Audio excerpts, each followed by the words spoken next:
one of the number one complaints that people would give around their kind of superiors were, I feel underappreciated.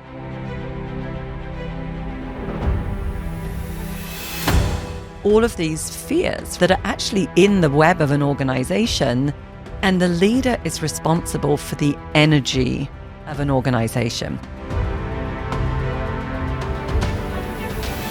I would say, don't keep it secret. Go back and thank your team for the feedback so that they know that they had a valuable voice, and actually let them know that you are human and you are developing yourself and improving yourself, and let them know the specific areas that you are looking to improve.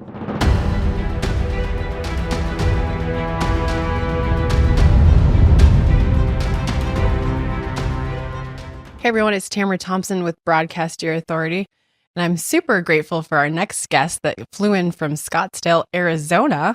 But I'm also going to have my co-host Caitlin that also flew in from Scottsdale this morning. She's going to introduce our next guest. Caitlin? Thanks, Tamara. I am so excited to introduce Vanessa Shaw.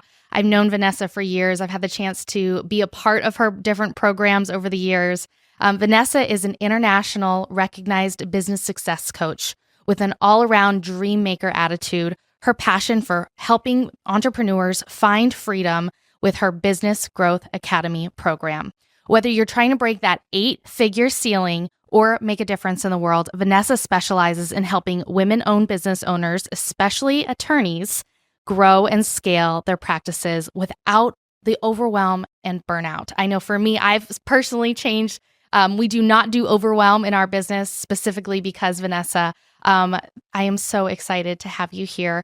Tell us a little bit about how the Business Growth Academy was born. Yeah, thank you. And it's almost 20 years ago now. So I'll do kind of like the high notes, and it started in Europe. My backstory, though, is not one from being in business. It was actually, I was a stay-at-home mom. I'd been a stay-at-home mom for 9 years, supporting my husband in a global career, 2 young kids, knew intuitively that I wanted to go back and do something, but that I didn't want to be employed.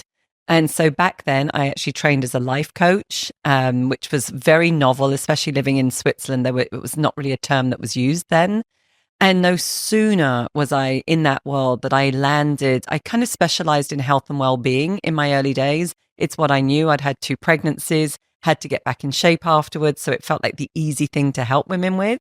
But through that, I ended up meeting a gentleman called Duncan, who happened to be the managing partner of a major law firm in Europe.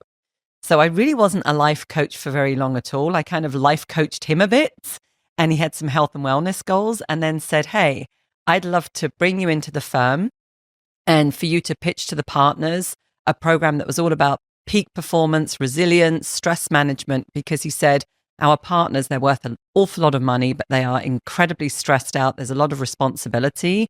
And I believe in the power of coaching. So I was kind of catapulted, Caitlin. I don't know if you know that part of the story, but, really from like stay-at-home mom, really not knowing a thing about business and what I was doing, to then landing a 6-figure corporate deal in a major law firm that I then grew probably over the course of the next 4 years.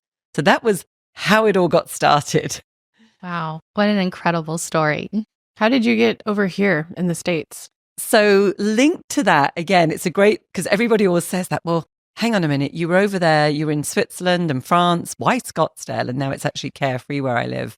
So interestingly enough, I was coaching all of these top partners, and they would start to originally it was all around peak performance and stress management and emotional intelligence and all of those things. But of course, I was their coach. And then they would start to say, I'm really, bored with my business. I've got a bigger dream. I've got these other things that I want to do. And so they would share that they had a dream of opening up an office in India, or one of them was, in Russia. One of them wanted to open up something in China. And because I was an expat, they felt like I had the answers for them, and I could kind of share how to do it. And I could, right? They were married. They were concerned about kids. My kids were in international schools. It was very much the lifestyle that I had. But all of a sudden, I woke up one day and I thought, I am coaching them on their big dreams to go and take over the world and make these big moves. And I had to come to the real honest truth within myself that I was bored My energy was like desperate to do something big. And I was living by this time in this little French village, which most people would look at and think it was charming. And the truth is, I was dying inside. And I felt like I'd, reached a level of success. Others certainly thought I was successful, but I just had this desire for, a big move. And at the time, I ended up hiring a coach that was actually in Arizona. I found myself keep coming on flights to the States. I was like so attracted coming here. My husband's actually from California originally, so I was always tapped into that community. And the more I came, the more I was like, this is really where I want to be. So one night, it was a conversation actually up in Sedona, which of course has great transformative energy. Love Sedona. Yes. And the kids were in bed. We were seriously jet lagged. It was actually snowing up there. And I took my husband, across the street to the restaurant. We had a couple of glasses of wine. And I said to him, I can't do that life anymore. Like, I'm really done with this. And I need us to move. And if you know anything about Robert, he never asked me one thing about our marriage, and apart from never, ever ask me to leave Switzerland. So here I was saying, I'm just done. And I really know that I need to move. Now, by then I was pretty smart. I'd worked out a bit of a business plan. I worked out how it made financial sense. I was starting to present to him the new life. But I actually came, I don't know if you know that part of the story. I came here for 2 years, nearly 2 years on my own with the 2 kids. And he finished out his career in Switzerland. Yes. And I think, Tamara, that's around the time probably you and I were meeting or very soon after. Yeah, because I remember speaking at one of your Big Bold events in Scottsdale there, because we connected through some mutual connections there.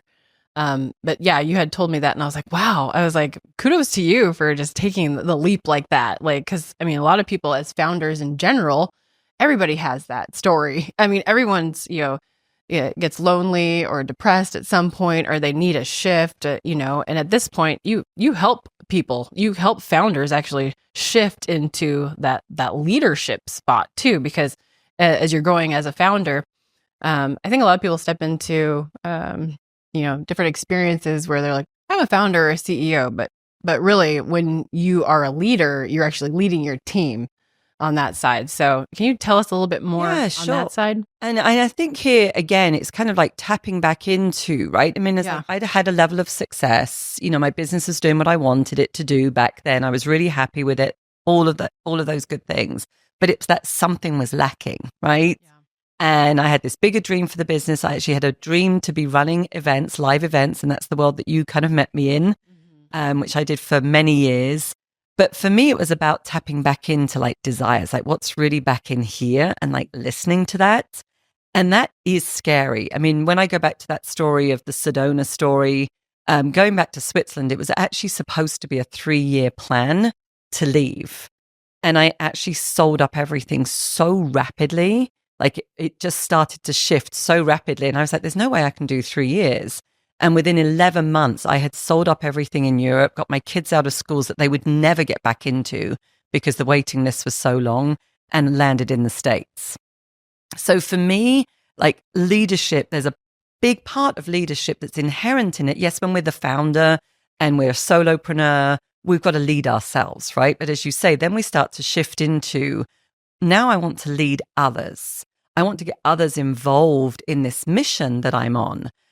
Which was very much my business then when I was doing the Big Bold event and, other things, Be Bold, Play Bigger, and all these other bold women in business and all of these things that were all about boldness, right? And that came from, I'd made that big, bold move across to the States. And it's like, now I'm going to follow through. And so for me, when it comes to leadership, now we've got to get really people engaged, right, with our vision. Like the same way that I had to get my husband on board with my vision to actually come to the States. I mean, there was never one part of that vision, by the way, that I was coming on my own, right? I mean, that wasn't part of the vision. But getting other people on board with it is really important. And that does start with vision. And then that mission of like, why are we doing what we're doing? Like, what's the passion behind it? And I certainly know from working with a lot of founders over the years, I think that piece, that vision and that passion and the purpose disappears. oftentimes what we went into business for in the first place. Like I tell my backstory, I was a stay-at-home mom. I had this wild idea that if I could earn $500 a month and buy myself handbags, I would be happy. That was literally my metric for success. What kind of handbag? Vanessa, yes, let's talk handbags. I know, let's relate to that. Right? You piqued my interest. I wanted to just jump in really quickly and ask, because I think this is important. You talk about the idea that you have this vision, you have this idea. And as women founders, I think oftentimes, like you said, it is so important that we look at the life of our vision, right? So you talk about strategic growth. How do you see for your clients when you're working with them as women that they can balance and perhaps even lean into growing versus, I'm going to be honest. I've heard some women founders go like, I'm just going to burn it all, like walking away. I'm lighting the match. I'm out of here. Totally. I don't know what else to do. So what is your role? How do you process and help them process through that strategic growth when they feel like maybe they've hit a ceiling or a wall there? I love that question. Thank you. Because I'm obviously very privy to those conversations. I call it the throwing in the towel. I used to call it my Starbucks moment, where it'd be so much easier to be a barista.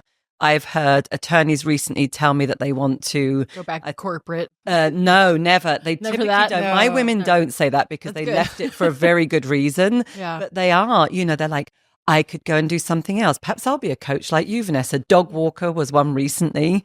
For this reason, that they hit that ceiling. And the ceiling is a ceiling typically of complexity, right? They've built something that is really working. They look very successful on the outside, but there's an awful lot of complexity. And typically, they are the ones still juggling all of the balls of the complexity. Do you think that plays a big role right there? That idea of bouncing the balls it's around and everything. plates, And they're like, they're just spinning the plates. I'm doing all of the juggling. Now, my demographic is specifically women. I've worked with a lot of cool guys over the years, but there are different challenges with women. And a lot of the women that I'm working with, they may have young kids. They may have kids that are going off to college. Some of my women are like in my generation, which is the sandwich generation, where, some days I'm dealing with my aged mother back in the UK that is, has dementia. And then my kids are having a breakdown, within the same 24 hours and all of these things that are happening. So there's a lot for women that's going on outside of their business. And then when we come into business, I say they hit this ceiling of complexity, and it typically looks like and sounds like, I simply can't do any more. They're either maxed out on the hours that they're working, or they've already got a little bit of freedom. And they're like, there's no way I want to add more hours back in to get to the next level. Sometimes the financials as well. I would say oftentimes the financials aren't where they want them to be. The financials don't make sense. And this is a big secret that many people aren't having, because again, they'll look really, very successful on the outside, but it's like they've got so much complexity, and perhaps they're juggling team members, trying to get themselves a little replaced in the business so that they can be in more of that CEO role. But oftentimes what I see is profit starts to go down. They're paying themselves less. They've got more responsibility. They're now having to, feed payroll. And so what we have to come back to is like, strip it. Let's not tear it down. I'm not a fan of, sometimes it's necessary, but I'm not a fan of let's tear it down, but let's acknowledge the feeling that we want to tear it down and why. Let's kind of tap back into, why did you want to grow this in the first place? And what's the updated version of that? So I can think of an example of a client recently, actually. I mean, she was a classic. We'd actually met through one of my speaking events. And she kept saying to me, oh, Vanessa, one day I'm going to work with you, one day, but I'm a little too busy. And the little too busy should always be like, that's the red flag of you're always going to be busy. You actually just have to say yes, because I can help with that piece. In her case, I think she probably waited a year. And then when we spoke a year later, she was practically in tears. Sounds like a completely different woman. And she's like, I have created this monster. I now need to tear it all down. I am so stressed. My health is affected. I don't know what to do. Help. I'm like, okay, let's bring things back. And when we started to unpack, like the model of how she'd built, it was a law firm. It was very much built on the old guy model. It was everything that she thought she had to do or should be doing. right? We unpacked as well that she's very much let's put everybody else first. She'll say, I'm a recovering people pleaser now. She knows that, sometimes I'll catch her lovingly and go, where are we going there with that? But everything was about, let me serve everybody else, my community, my team, my family. And she was just at the point where she was completely burnt out with everything. So we had to start to reverse, right, that mindset and that programming for her. And with me, I'm very much about it's pay yourself first, right? And pay yourself first. Yes, that means the financials, but it means the good stuff, right?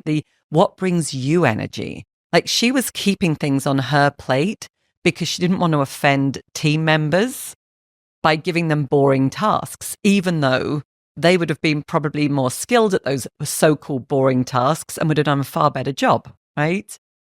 So that's why we have to just start to really unpack things. And then, start to look at team.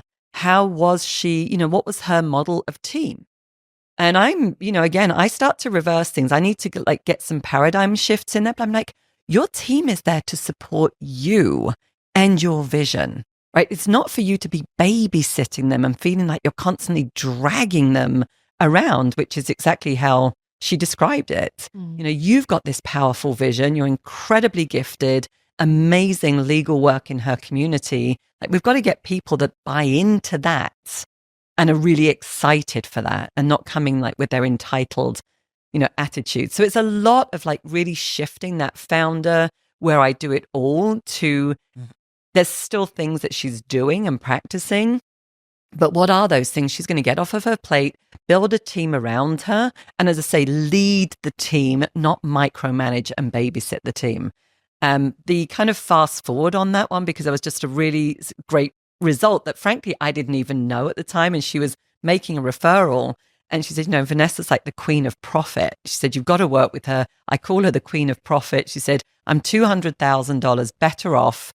I've got less team. And we're now all taking Friday afternoons off as a result of completely changing something. Well, and I would say you're the queen of people. And having gone through your program, that HR piece I think is really missing for a lot of business owners like myself is, I'm a Ferrari. I'm going 130 miles an hour over here, but oftentimes what the team needs is not a Ferrari. And so I think for me too is you're so good with connecting people and helping business owners hire the right people with the right job descriptions. Talk a little bit about that in your program. Yeah, because they're so intrinsically linked, right? Sometimes people will come through with, say, a revenue ceiling that they've hit, something's not working there. Sometimes it really is that overwhelm. I'm really going to, destroy the whole thing if I can't change something. Or there's a people problem, right? And somebody major has left or they've taken part of the business, right? They're kind of coming in with those problems, or they know that they need to fire them and they're scared of what's going to happen. And listen, I think the finances of the business, your personal well-being and people are so intrinsically linked. People can be a massive cost or they can be a big investment. And the reality is most founders are not good at hiring. Most founders, by the way. Myself included. Exactly. You have to think about it, though. We're not good at, it's most and women, I would say, in business, we don't like the financials. We've got a lot of scripting about it. That was certainly my backstory. Nearly had to go bankrupt to kind of learn that lesson that I couldn't have my head in the sand.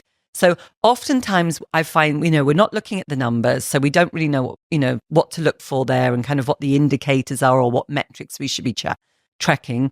And then what I also see is that women hire when they're desperate. Many women don't want to hire. They've got to do it ourselves mentality, and it's perhaps weak to get support. But when they do hire, it's often in this place of desperation. And so it's all of a sudden the best friend or the sister or the extended, that they're building their teams out with. And to your question, Caitlin, I'll say job description, they're like, and I get the silence. Yeah. I'm like, it's okay. These are the conversations we have all day long. By the way, there's big corporations that mess this up as well, right? We just want to normalize these things. But unclear roles and responsibilities, people that don't know what they're supposed to be doing. They have no kind of real, idea of perhaps their real backgrounds, their gifts and talents and how they're going to fit with the business, just kind of hoping that they're going to get stuff done. And then the other thing that we see as well is that the founders are too busy to hire properly and then to onboard. So this is a big conversation that we're often in, is like, this is not, hiring is not just finding somebody and like they start and like the first week you're done, right? That's called orientation. But onboarding is like a 90-day process, because this is a big investment and it takes time and we have to train people. Even if they come in trained and skilled, you've still got to be training them on your values, your methodology, that vision, and how we work together. So it's bringing all of those pieces. And I would say, Caitlin, you're probably like this because, you are one of the rare financial geeks, and you really get the numbers. But, we're often, especially say in a law firm, we're often having to then bring the people and the finances back with metrics. Mm. And it's like, yes, they're called key performance indicators. It's a boring kind of corporate term. And they are still valid, right, in smaller businesses, because it's like, how do you measure the success of the people that you're hiring? And how does it all make sense financially? And that's, again, some of those places where people are like, oh, I don't want to do that. But people love to feel successful. And on the flip side, if we don't give people measures of success, I come from the mindset that people want to do a really good job and they do want to add value, but it's our role as a leader to tell them what that looks like. Yeah. I love this because it sounds like you're blending that people really uncover and decide that they have a bigger purpose with that strategy and that business aspect. So are there things that you see with very common that come up with women who are at that 7-figure level that are keeping them from getting to the 8 that you help them to work through? And is there a process that you take them through as you're helping them to really navigate that? I would call it like a soul calling to do something different while still having that strategy in the business and hitting those metrics. Yeah. So there's many things that we do, right? Again, human beings don't come through the door, perfectly in the right order with their problems. We actually have 9 different parts to our business, a growth accelerator program, which is a very holistic program. However, from a starting place, and I think anybody listening today can take this, often one of my very first questions is, what are you tolerating? It's not what do you want, it's what are you tolerating? Because when we're tolerating so much stuff, we can't access vision. Mm-hmm. Because in our mind, we just go, how do I get there? I just have to work harder. It's impossible. Yeah, we have in life what we tolerate. So true. And we don't get what we want. We get what we tolerate. So, that's often an opening place. And it's not surprising. In fact, I try to make these things light. Let's just see how long the list is. Let's see if you can be my champion. Because sometimes it just shows an awful lot of things, and a lot of things that women have been tolerating for a long time, right? So, and some of those are deeper patterns that we've now got to rewire. So kind of start there. Then from there, we can get into sometimes it's just some quick wins, right? Like what's going to give some release and some relief. And it might be around those tolerations. So sometimes it is a more a financial analysis, like I need some peace of mind over there. Sometimes it is, I've got to make the brave decision to get rid of somebody who is really draining a lot of energy and causing chaos. So there's those quick wins.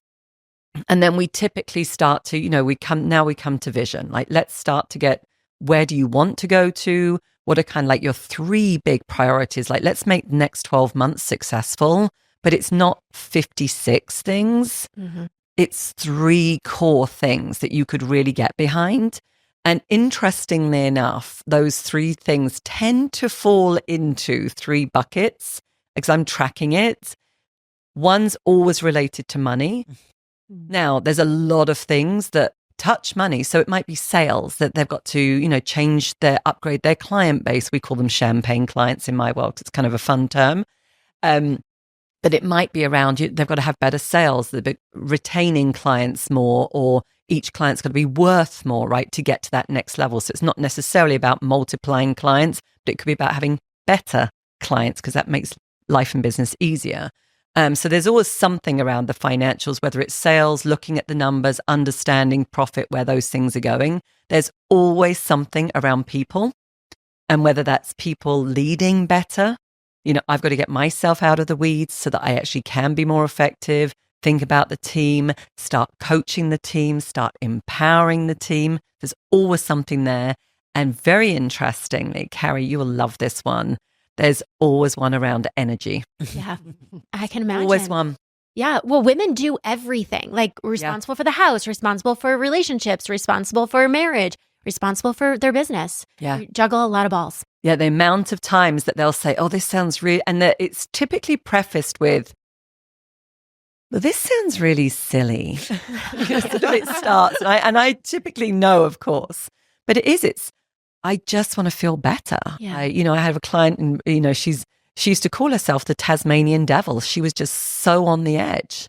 And she said, I want to feel better. I want to feel more calm. I want to feel, more in control, not controlling, just more in charge. So there's typically something around those energetics that we get to work on as well, because ultimately, for me, helping women founders create success, yes, financials are massively empowering because it gives us a lot of choices. But if we're still burnt out and unhappy, for me, that's not a measure of success. Yeah. So I want happy, rich women. Right. Don't we? Great things I love in the that. world, right? Well, I think that energy piece is so important for everyone. I think regardless of where you are, whether you're, hitting 7, going beyond.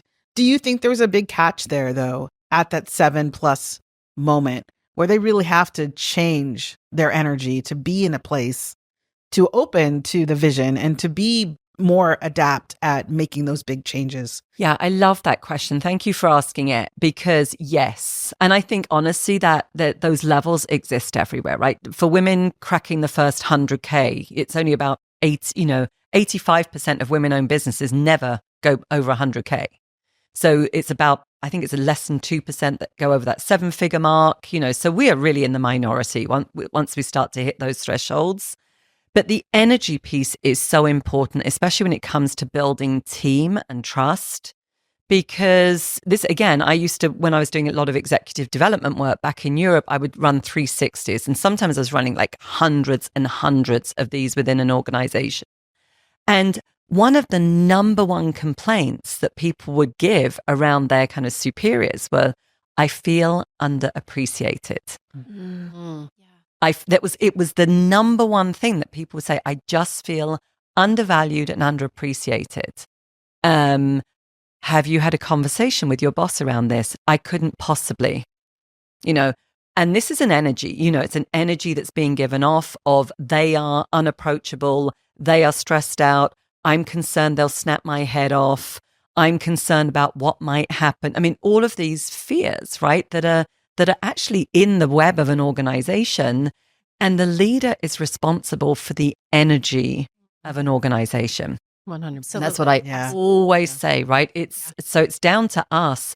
That's part of that cultural fabric is the energy. And I've walked into so many organizations where I could literally walk in and say, wow, this is a joyful, collaborative space, right? And people are thriving, and then walk into other places and it's like you can cut the atmosphere with a knife.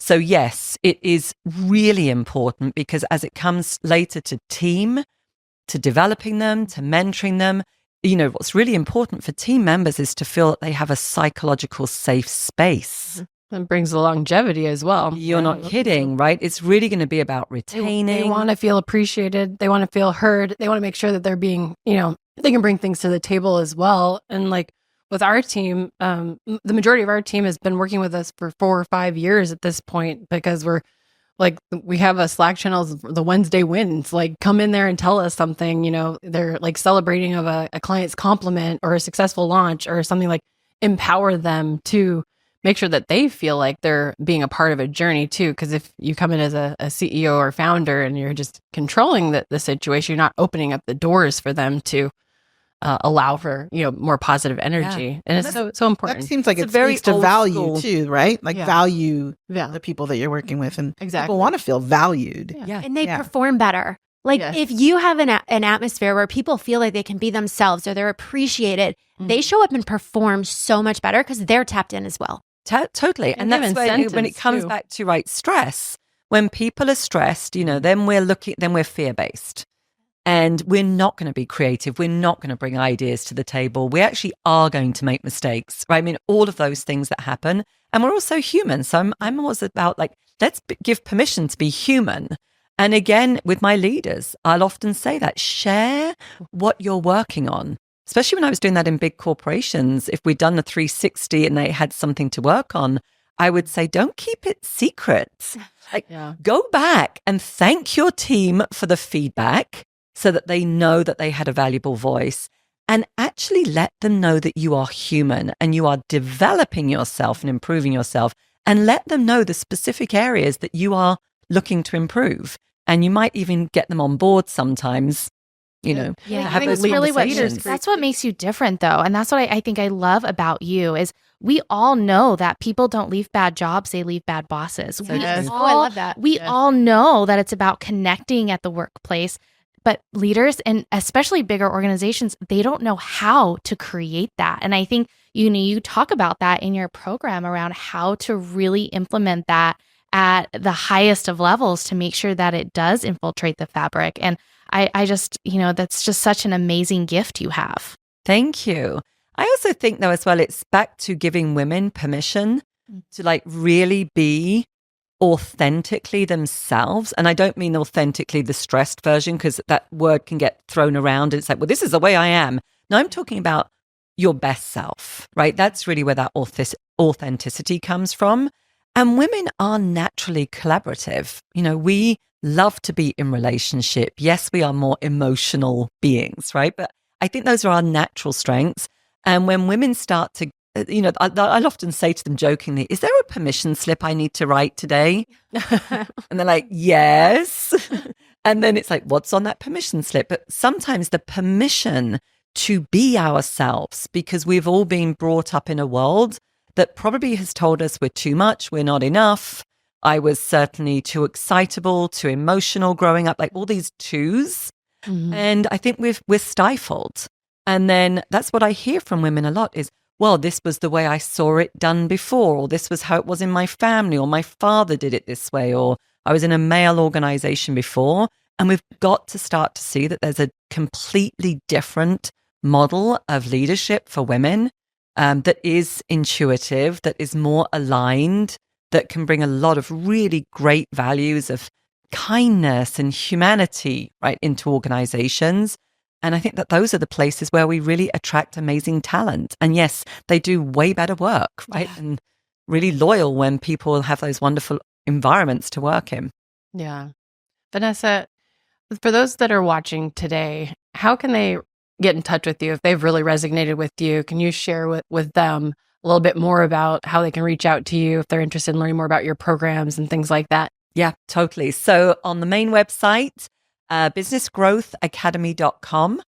And if you go onto the website right now, I actually think you can download the book, The $1 Million Question, which is all about those tolerations, which is a really great place to start and a free resource.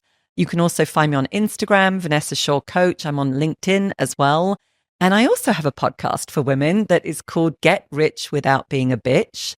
So I'd love it if you would hop on over there and subscribe, where again, I give a lot of free information. I love that. Well, thank you so much for joining us today. I really appreciate you flying out here to Vegas to join us. Thank you. It's been a great day. I love it. Well, there you have it. So be sure to follow Vanessa Shaw on social media, check out her website, and of course, subscribe to her podcast. Those of you that are watching, leave a comment, leave us a review, subscribe to our show, Broadcast Your Authority, and we'll see you in the next episode.